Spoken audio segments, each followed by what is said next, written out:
My wife is gone. My family is under threat, and he wants to take everything from us. But anything worth having is worth fighting for, and I've been waiting for this fight my whole life. If that gave you chills, you're not alone.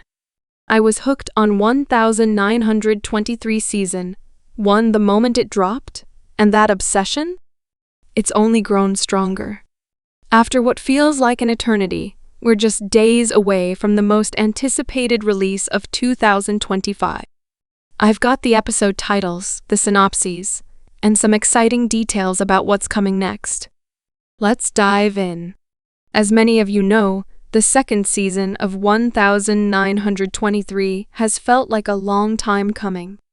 Not going to lie, the wait for news was pretty brutal.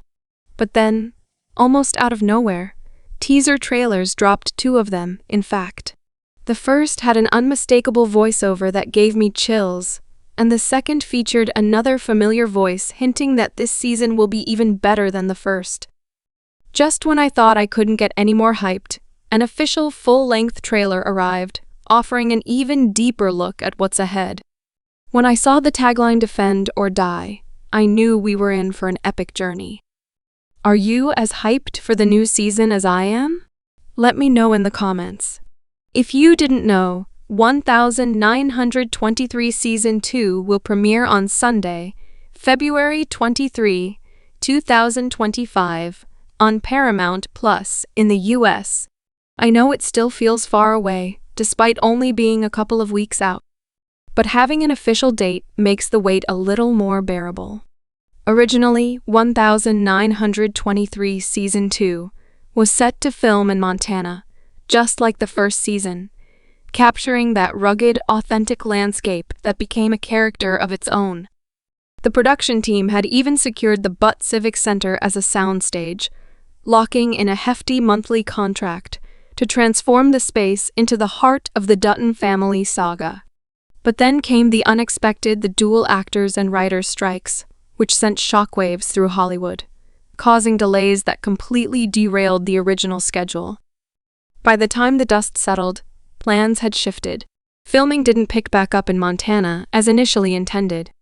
Instead, production kicked off in the summer of 2024 at a TX Film Studios in Texas, known for its versatile settings and state-of-the-art facilities. But the journey didn't stop there.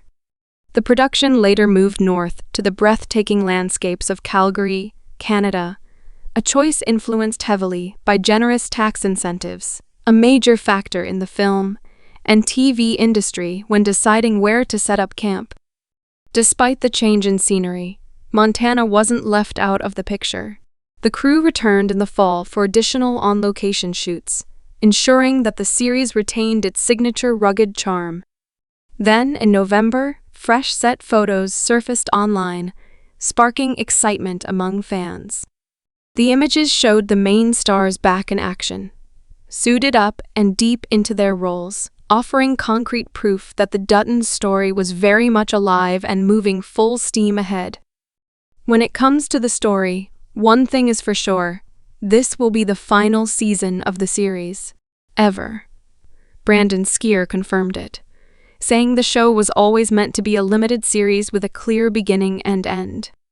"I think this is the right way to tell this story," they said in an interview, adding, "Everything is leading up to this final chapter, and we're all ready to give it everything we've got." Honestly, that makes me even more excited, knowing the creators aren't trying to stretch this out unnecessarily. It assures us we'll get an epic ending. Since Taylor Sheridan botched Yellowstone's ending, I'm crossing my fingers that 1923 will redeem his reputation for finishing shows properly. Let me know if you still believe Sheridan can deliver a satisfying conclusion. Now, what are the episode titles, and what can we expect from each one?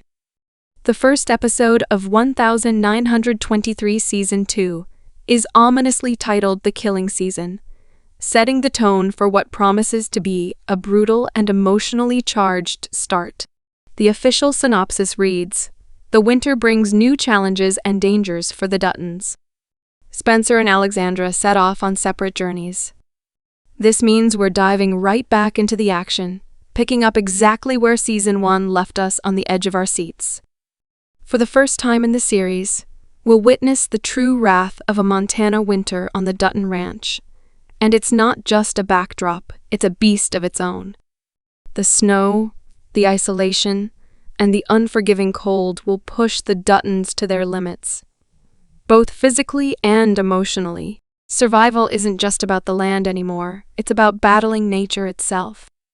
This harsh winter landscape will be one of the season's biggest themes, adding a new layer of tension to the family's already fragile dynamics. What's also intriguing is the focus on Spencer and Alexandra's separate journeys. It's bittersweet because their chemistry was one of the highlights of Season 1. I couldn't help but notice that Alexandra was barely featured in the trailer. Did you catch that too? It had me worried. Was her role being downplayed this season? Thankfully, the synopsis puts those fears to rest, confirming she's still very much a central character. Even though she and Spencer are on different paths, we'll get to see plenty of her, navigating her own struggles and growth. Their separation could actually add more depth to their story. How will distance and danger test their bond? How will their individual journeys impact the bigger picture of the Dutton legacy? These are the questions that will keep us hooked as the season unfolds. The second episode is titled The Rapacious Winter, and its description says, "Things get contentious at the courthouse. Spencer stays in Galveston longer than he desires. Mother Nature makes her presence known. By Mother Nature, we all know they mean the brutality of winter. It's clear the ranch will struggle with harsh conditions, and the cold might cause major illnesses among the Duttons. There's also going to be a legal battle at the courthouse, with the Dutton Ranch at risk once again. From the trailer, we know Spencer's journey won't be easy, and it's clear Galveston will be a significant stop for him." The third episode is titled Wrap Thee in Terror, and its description says Alexandra runs into trouble while traveling alone, making enemies along the way. Father Renaud and Marshall Kent close in on Tiana. The second episode neglects Alexandra and Tiana's journey. This episode focuses exclusively on the two catching up with what's been going on in their lives. And yes, things are not peachy for either of them. By the way, it feels like Tiana will be sidelined this season, likely due to limited time and episode numbers, which is a huge shame, but let me know what you think. The fourth episode is titled Journey, The Rivers of Iron, and the description says Whitfield garners support for his new business venture. Spencer has a run-in with the sheriff in Fort Worth. Wow, who would have guessed that Spencer would find himself in Fort Worth of all places? What a great nod to the modern-day Yellowstone, and, of course, the 4-6's ranch. That being said, he is still on the road by the time we reach the middle of the season. Yes, Donald is advancing against the Duttons at this point. I'm worried about how this season will end because I feel like there isn't enough time left. The fifth episode is titled Only Gunshots to Guide Us, and it is described as the search for Tiana continues. Alexandra and Spencer find their footing on two different trains. Well, it's good to hear that we get more of Tiana's story as the season continues. The sixth episode is titled The Mountain Teeth of Monsters, and its description says the Duttons receive good news. Alexandra catches a lucky break during her journey, and Tiana reunites with a face from her past. I believe the Duttons have just heard that Spencer is truly on his way to Montana, and I can already imagine Kara's happy and emotional face when she first gets the news.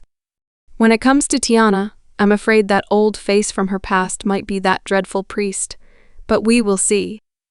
The seventh episode is titled A Dream and a Memory, and its description says Jacob and his crew eagerly await Spencer's return at the train station.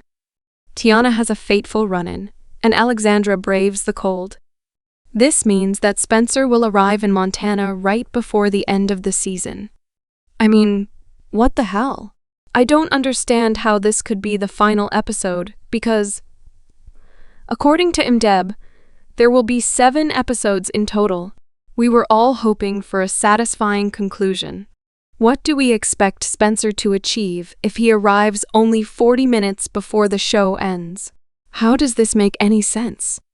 Sheridan has been pretty open about how this season came together, saying that unlike 1883, he didn't have the whole story mapped out from the start.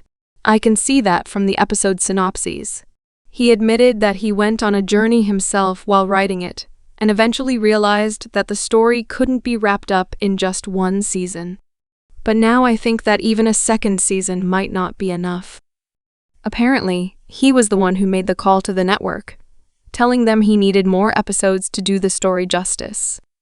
I realized there was so much more to explore, and I wasn't going to rush it, he said. And yet, here we are once again, waiting for a season that already feels incomplete even before watching it.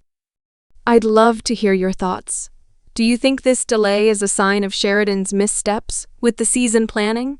Or should we still stay hopeful and see how everything plays out when the new season drops? I'm really curious to see how you all feel about this. Drop your comments below and let's talk it out. And if you want weekly updates on all things 1923, make sure to hit that like button and follow so you don't miss a thing. Oh, and don't go just yet. The video on the screen is packed with even more info you won't want to miss. See you there?